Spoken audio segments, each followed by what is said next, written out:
Hey guys! So, as you should know by now, I don't use any mods on the channel, and what I have to show you today is going to blow your mind. Wait, hang on a second. It's a little dark over here. Let me just move this self-powered street light a little closer.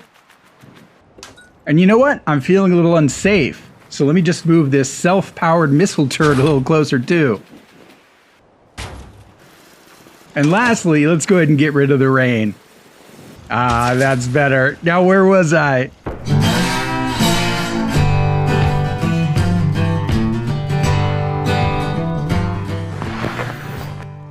What's up, class? My name is Paul, and welcome to the School Zone. If you're new to the channel, I run a really fun Fallout 4 settlement building series on the channel called the No Mod Shop Class. So, if you aren't already subscribed, take a moment and hit that subscribe button and push us over that 100K threshold. So, what I'm going to show you in today's lesson is going to revolutionize settlement building. So, I'm calling it the Big Summer Madness video. Now, one of the advantages of being an established Fallout 4 builder on YouTube is that viewers will sometimes email me with ideas I should make into videos. I get a lot of them actually, and I have to sift through them to make sure they work and see if they're worthy of a video. Unfortunately, a lot of them have been used by other builders, and I try to always be as original as I can on the channel. You know, I never want to intentionally step on anyone else's toes. But every once in a while, I get an absolute gem of an idea that's submitted to me that's never been done on YouTube before. A viewer named James recently emailed me with a way he discovered to make wireless switches. So I tested out his idea, and remarkably, it worked. Then I expanded on his idea tenfold to figure out a myriad of amazing things that can be done with it. So what I'm going to do first is show you what he explained to me in the email. It's truly a miraculous discovery. Then I'll show you some stunning practical applications that can be done with it. So let's head inside and start with a generator.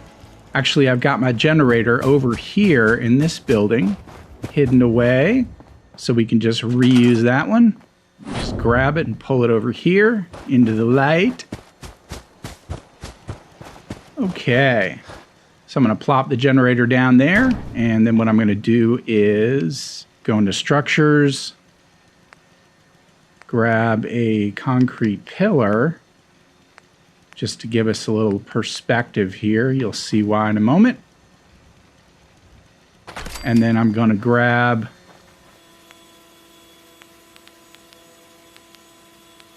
let's use one of these smaller ones because they're nicer.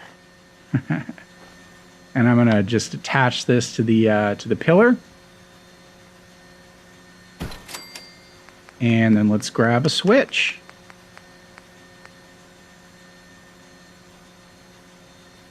Okay, I'm going to attach the conduit to the generator. I'm going to wire glitch. There we go. And I'm going to pass the wire glitch through the wire to the switch. All right, then I'm going to immediately drop down and reselect the conduit, deselect, and then I'm going to store the wire. Okay, and at this point, we've got a powered switch. All right, so I'm going to set this right here, and now we can just store the concrete wall. And the power is still on. So let's head over here. You know what's cool about this too is that not only is it a switch, but it's acting like its own conduit. All right, so I'm gonna, here, I'll tell you what, I'll put it on the inside of the wall there. And then let's get out a light. A little porch light. Bingo. Now check this out.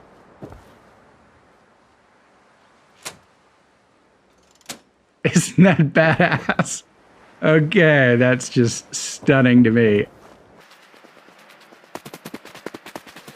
So that's where the idea James sent me left off, and here's what I've discovered since. But first, before I move on, I just want to emphasize what an amazing discovery this was, James, and send you a tremendous thanks for your spark of an idea, pun intended.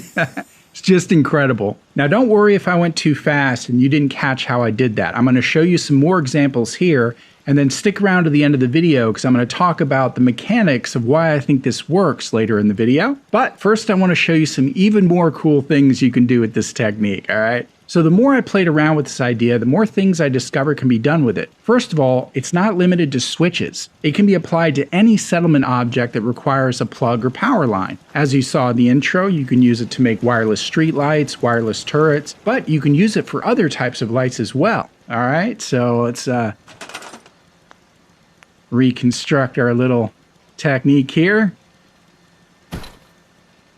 In this case, I'll go ahead and use one of these construction lights to show you that the pillar is not part of the technique. All right, wire glitch, wire glitch. That is so awesome. Okay, now don't forget this part. Deselect and store. And now we can take this construction light and put it wherever we want. No freaking wires.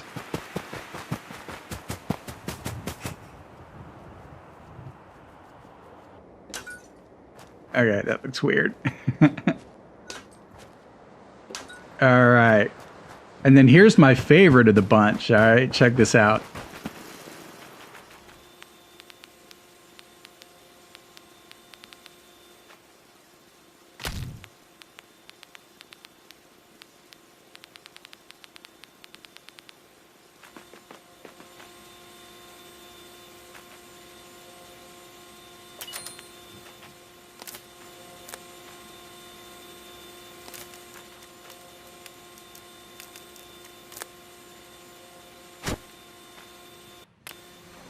Yes, indeed, folks. You can do it to cyclic lights.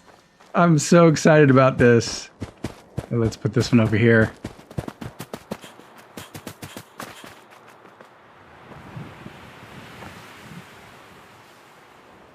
Come on. It's a little finicky. All right. How about we put it... It doesn't want to stick to these rafters for some reason. So let's put it right there. All right, and then from here, you can manually change it to whatever you want. Is that not incredible? Oh my God, I'm just so excited about this. Okay, and then the other cool thing about this is that it doesn't have to be used for lights, just lights and switches either. You can use it for things like computer terminals. The only trick about this is that you're going to need an angle for it. So what we're going to do is I'm going to see if I can prop the terminal up on this thing. I don't know if I can or not. Nope, I can't. It's got to be a floor. Okay. So I'm going to go ahead and get out a little floor. Or a big floor. All right, let's see if I can put a computer terminal on top of this thing. There we go. All right, so here we go. Nope, attach wire.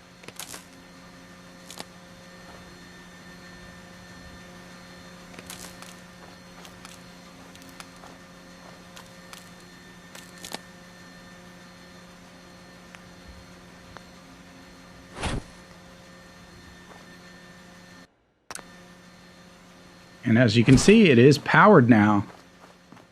So we can set this, you know, wherever.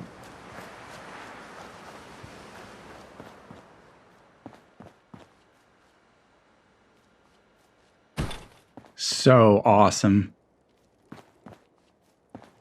And then you saw me do it with the firework mortar right here. The only thing extra that I did was I pillar glitched it onto a delayed off switch, and then you can just connect the delayed on switch to the firework mortar, so it looks like a little, you know, it looks like a standing bottle rocket, you know, which is kind of is. It's pretty cool.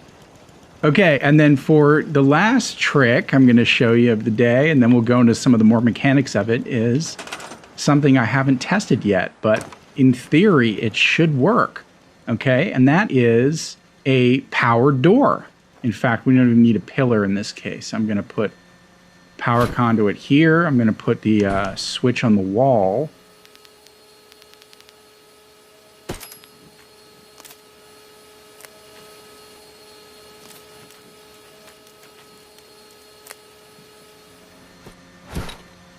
Okay, and then let's get out a powered door.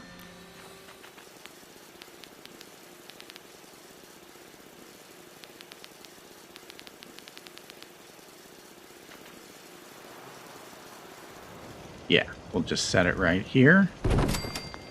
And then go grab this switch. Place it right there. And then we should just be able to attach it right through here. Let's try that again.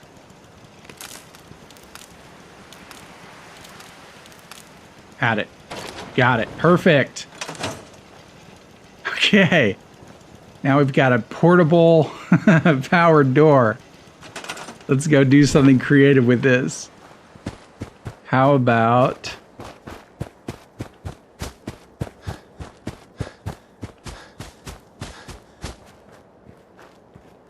Let's see here. Maybe I should do it. Yeah, let's do it down here.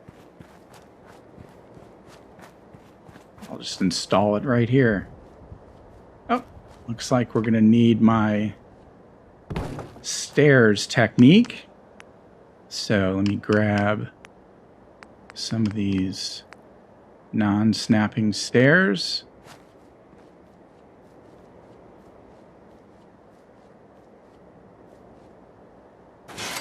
Should do it. Let's see.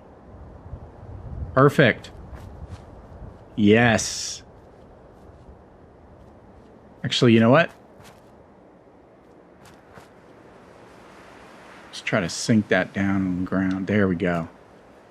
Oh, it won't let me sink it down any farther. But that's cool. Let's see if we can try to get it in there.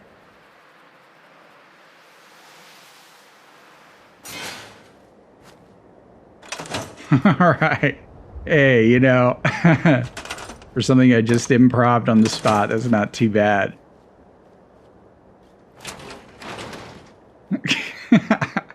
Why not? Why not? All right, so let's head back in here and let's discuss a little bit why I think this is working the way it is. Okay, so as far as how I think this works, this is just my theory, but I think what's happening here is that you're doubling up on the wire glitch. As you initiate the first true wire glitch, you're also passing it through a second wire glitch focal point. So, you know, maybe a good name for this technique should be the double wire glitch. All right, so let me just show you exactly, again, what is happening here. I'm going to put that switch on the wall. Or, you know, we don't even have to use that. Let's use a stand-up switch. Like this. Yep. Okay, so... you know, we want the power conduit low so that we have that angle. Whoop. There we go. We just want it low to the ground, and we want the generator high. It doesn't even have to be this fusion generator. It can be a regular generator. You're just going to have to prop it up in the air so that you can do the wire glitch, which is crossing over the focal point for the wire to the object that's powered itself. See, that won't work. But if I slide it over and get the focal point back on the wire, there, like that, now it'll work. All right, now pressing Y for the wire. Even though you don't see it as an option, you hear that spark. This is all from my original wire glitch video, which I'll link down below. And then you're again passing the focal point through the wire, in this case a little hard to see, to the secondary object. All right, it attaches, but you're going to want to immediately reselect that power conduit to take the focus back off of it again, okay?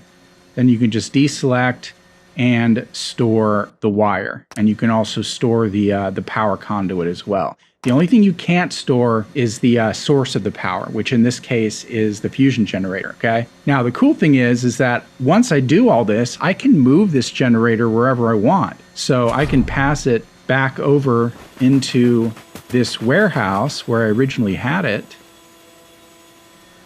you know, into the corner, or I can even sink it into the ground like I often do, you know? So as you can see, you know, all these things are still powered. It's incredible. Now I've got a wireless switch I can take somewhere and do something cool with.